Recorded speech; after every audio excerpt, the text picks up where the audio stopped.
Government boys higher secondary school platoon commander Iqbal Hussain, platoon commander Nikita दास,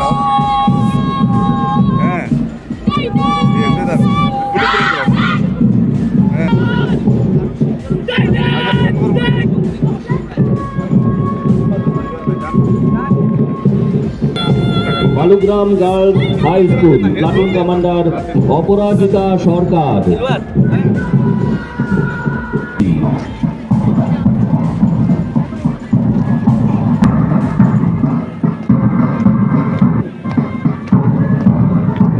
विवेका मुन्नी दास,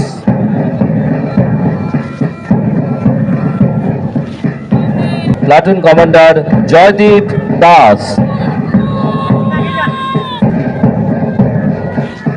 Silchar collegiate school. আমরা অর্থনীতি, পরিকাঠামো উন্নয়ন, সামাজিক ন্যায় বিচার, শান্তি সম্প্রীতি, নারী ক্ষমতায়ন, যুব নেতৃত্ব উন্নয়ন এবং সুশাসনের ক্ষেত্রে পরামর্শ প্রদানের মাধ্যমে একটি সমৃদ্ধশালী এবং শক্তিশালী আসাম গড়ে তুলতে সক্ষম হয়েছি। আপনারা নিশ্চয় অনুভব করতে পেরেছেন যে আমরা আমাদের লক্ষ্যে উপনীত হতে সঠিক পথে অগ্রসর হয়েছি। আসামের কয়েক দশক ধরে চলা বিদ্রোহ এবং অস্থিরতার অবসান ঘটিয়ে রাজ্যের সমৃদ্ধি এবং উন্নয়নের পথ প্রশস্ত হয়েছে। মাননীয় প্রধানমন্ত্রী শ্রী নরেন্দ্র মোদীজি মহাশয়ের নির্দেশনা এবং মাননীয় মুখ্যমন্ত্রী ডক্টর হিমন্ত বিশ্ব শর্মা মহাশয়ের গতিশীল নেতৃত্বে আসাম রাজ্য উন্নয়ন এবং সমৃদ্ধির দিকে এগিয়ে চলেছে। আমরা সৌভাগ্যবান যে মাননীয় প্রধানমন্ত্রী নরেন্দ্র মোদী মহাশয় তার পুরো মেয়াদে দেশের পূর্ব নীতির ভিত্তিতে এই অঞ্চলকে উন্নয়নের অগ্রাধিকার দিয়েছেন।